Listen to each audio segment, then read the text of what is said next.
Hello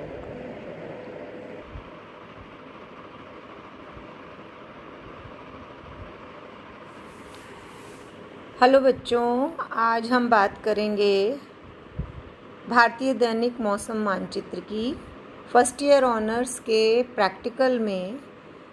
ये एक topic है जो रह गया था कोर्स में पूरा करवाने से, तो मुझे लगा कि फिर से अब ये लॉकडाउन वाली स्थितियां बन गई है और आप लोग चूँकि अब फिर से घरों में ही हैं, तो एक ये महत्वपूर्ण टॉपिक है प्रैक्टिकल का, तो आप इसको इस वीडियो के द्वारा देख लें। ये पीडीएफ भी मैंने आपको ग्रुप में शेयर कर दी है, आप लोग इसको देख लीजिएगा। भारतीय दैनिक मौसम मानचित्र का अध्ययन हम 7 तत्वों के अंतर्गत करते हैं। ये मैं आपको 2 वीडियो में बताऊंगी। तो सबसे पहले जब हम भारतीय दैनिक मौसम मानचित्र के बारे में बात करते हैं तो सबसे पहली चीज़ होती है प्रारंभिक सूचना। प्रारंभिक सूचना जो मानचित्र होता है आपका मौसम का, उसके सबसे ऊपर ये लिखी होती है दाहिनी साइड में। इसमें मौसम मानचित्र, जैसे जो मैंने इसमें चित्र आपको दिया है अंत में, उसमें जो मौसम मानचित्र के डाटा हैं वो लिए गए हैं बृहस्पतिवार दिनांक 2 अगस्त 1979 में। और इनको जब कलेक्ट किया गया था तो वो टाइम था 8:30 बजे, और जो ग्रीनविच रेखा पर जो टाइम था वो था 3 बजे। तो ये मौसम संबंधी दशाओं को प्रदर्शित करता है, और मानचित्र में जो इसकी दशाएं हैं, वर्षा की मात्रा, प्रेक्षण के समय, पिछले 24 घंटे में वर्षा को इंगित करती है। पहला हो गया प्रारंभिक सूचना, यानी जिस दिन उसको पढ़ा गया, जिस समय उन आंकड़ों को एकत्रित करके प्रदर्शित किया गया। दूसरा आपका है वायुमंडलीय दाब।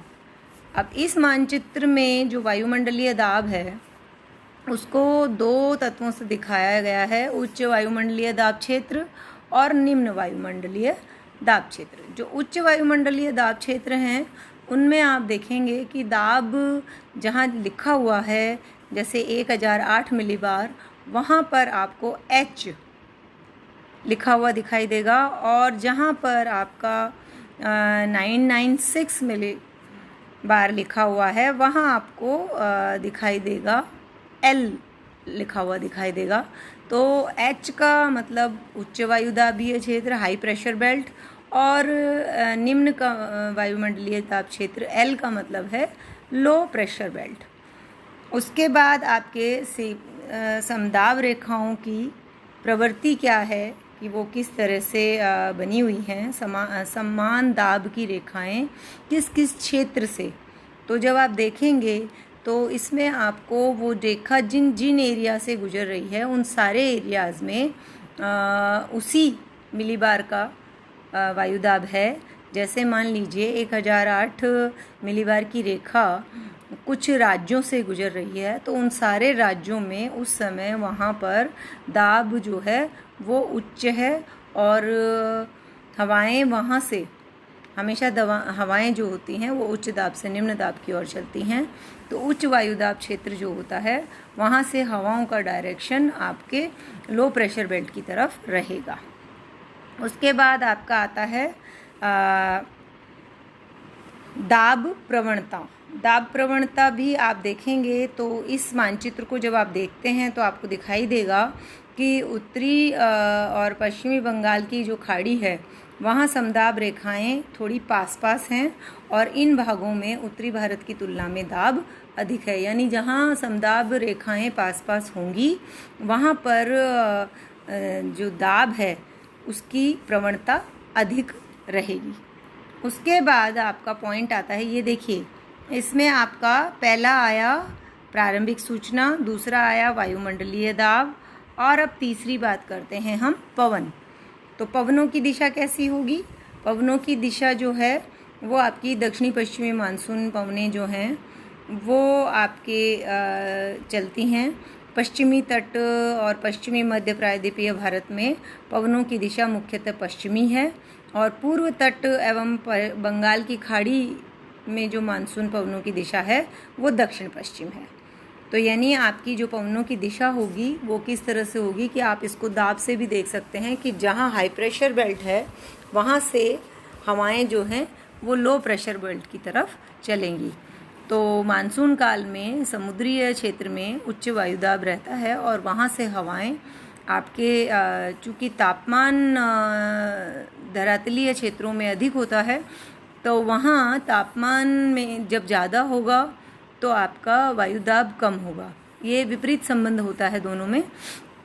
तो आपके जो लो प्रेशर बेल्ट एरिया हैं वहाँ पर आपकी हाई प्रेशर बेल्ट से आपकी हवाएं जो हैं वो उन्हीं एरियाज़ में चलेंगी। तो मानसून काल में हवाएं जो हैं ज़्यादातर समुद्री इलाकों से, जहाँ की उच्च वायुदाब रहता है, वहाँ से आपके धरातलीय क्षेत्रों की तरफ चलती हैं और इसी कारण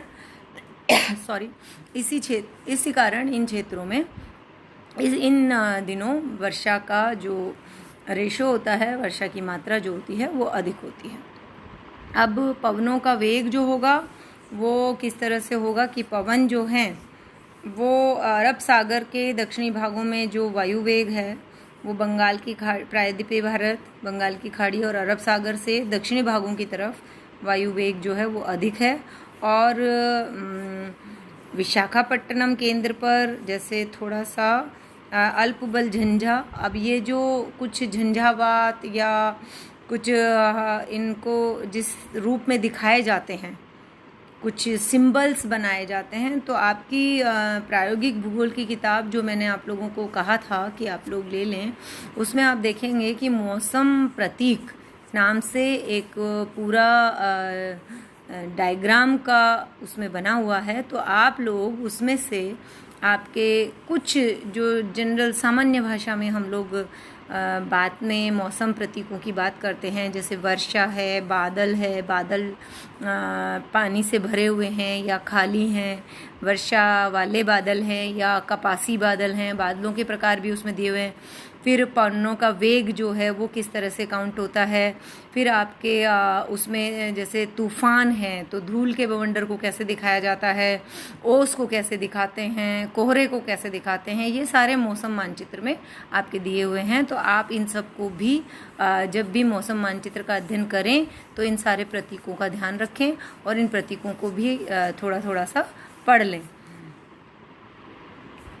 नेक्स्ट वीडियो में मैं आपको इससे आगे का भाग दिखाऊंगी। इसमें मैंने आपको 3 टॉपिक पे बताया है कि किसी भी मौसम के मानचित्र को हम जब पढ़ते हैं तो मैंने आपको कहा कि 7 पॉइंट्स इसमें होते हैं। तो इसमें से 3 इस वीडियो में है और नेक्स्ट वीडियो में मैं आपको 3 और आपको दिखाऊंगी। तो ये इसमें प्रारंभिक सूचना हो गई, वायुमंडलीय दाब हो गया और पवनें हो गई। इसको आप देखिएगा और ये जो सारा मैटर है ये आपकी किताब में भी है। और इसके अतिरिक्त आपको यदि इससे संबंधित कोई भी प्रश्न आपको लगता हो कि मुझसे पूछना है तो आप व्हाट्सएप पे मेरे साथ जुड़े हुए हैं, आप लोग मेरे फ़ोन पे कॉल कर सकते हैं और कोई भी प्रॉब्लम हो तो मुझसे बात कर सकते हैं। Thank you.